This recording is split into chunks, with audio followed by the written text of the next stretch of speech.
Hello everyone, कैसे हैं आप सभी स्टूडेंट। तो आज की इस वीडियो में मैं आप सभी बच्चों को सेमेस्टर 7 मेजर पेपर 18 हिस्ट्री का आप सभी बच्चों को जितने भी इंपॉर्टेंट क्वेश्चन आप सभी बच्चों को पेपर में सिलेबस के अकॉर्डिंग बनेंगे वो सारे इंपॉर्टेंट क्वेश्चन 15 मार्क्स 5 मार्क्स सभी बताता हूँ।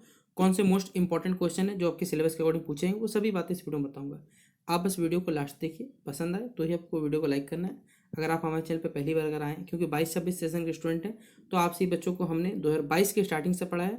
26 जब तक पूरा आपका सेशन क्लियर होगा तब तक हम आपके सब साथ रहने वाले हैं। तो अगर आपको लगता है कि ये हम लोग आपके लिए हेल्पफुल वीडियोस बनाते हैं तो आप अपने दोस्तों को शेयर कर सकते हैं, खुद भी चैनल को सब्सक्राइब कर सकते हैं। तो चलिए सिलेबस को हम लोग बताते हैं। सबसे पहले देखिए, सबसे पहले आपके सिलेबस को इसमें वेस्टर्न पावर्स के साथ जो हमारा इंटरेक्शन है उसमें यूनिट 1 को पढ़ना है, जिसमें लैंड पॉलिटिक्स हो गया, कल्चर हो गया, ओपियम वार हो गया, साथ ही साथ अनइक्वल ट्रीटी जो सिस्टम चलता था उसके बारे में पढ़ना है।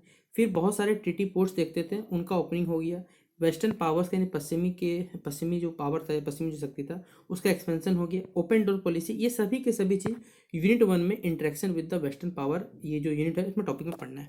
यूनिट 2 में रेजिस्टेंस अगेंस्ट इम्पीरियलिज्म में पढ़ना है, जिसमें टैपिंग रेबिलियन पढ़ना है, बॉक्सर रेबिलियन पढ़ना है, 100 डेज ऑफ रिफॉर्म्स पढ़ना है, और न्यू पॉलिटिकल अलाइनमेंट था वो पढ़ना है। ये यूनिट 2 में आप सभी बच्चों को पढ़ना पड़ेगा।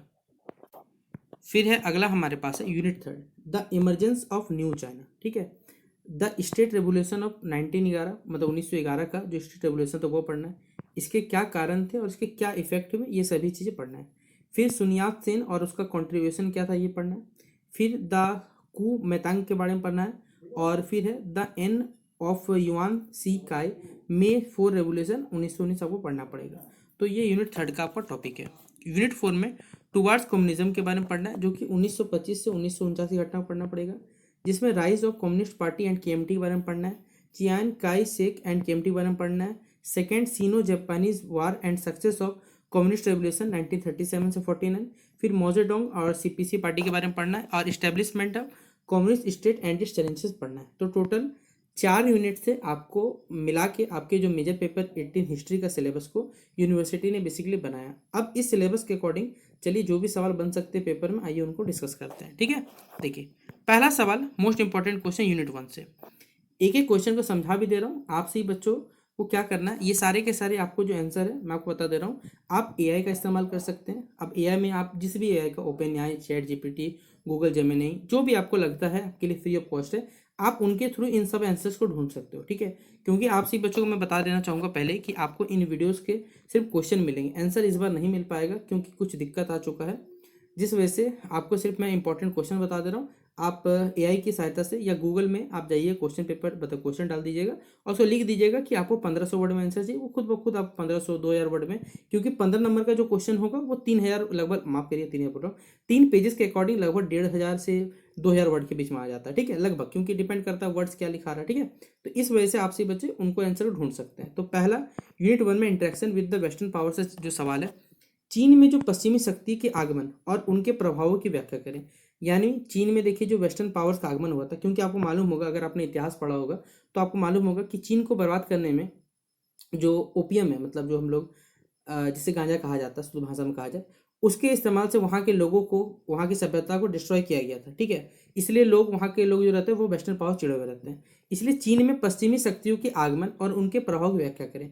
ये सवाल जो है आपको 15 नंबर के में पूछा जाएगा। तो मोस्ट इंपॉर्टेंट, क्योंकि वेस्टर्न पावर का सवाल है तो 15 मार्क्स से पूछा जाएगा। दूसरा, पहला जो ओपियम वार था, हमने बोला ना ये ओपियम वार आपको पूछेगा जरूर आपके सिलेबस में। इसके क्या कारण थे, क्या घटनाएं थी, और इनके जो परिणाम थे उनके बारे में वर्णन करने बोला। यानी पहला ओपियम वार के क्या कारण थे, उनके क्या घटनाएं थी, और उनके जो परिणाम थे उनके बारे में आप चर्चा करें। तो ये सेकंड नंबर।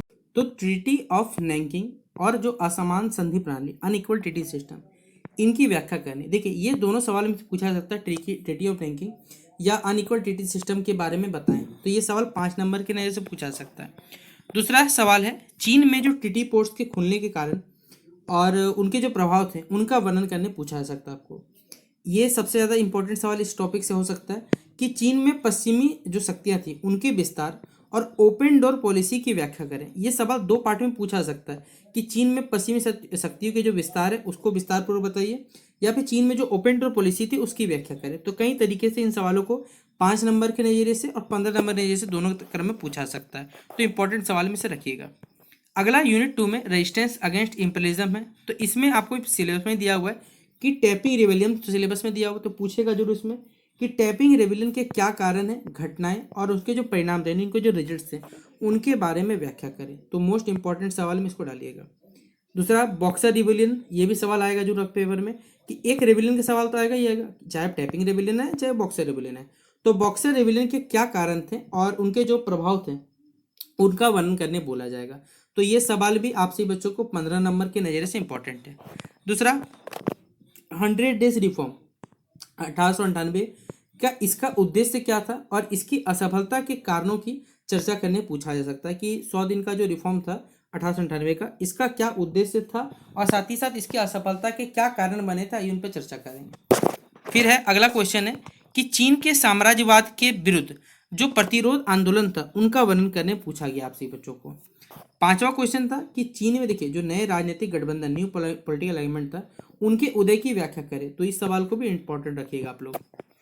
अगला है आपसे बच्चों के यूनिट 3 में से the emergence of new China में।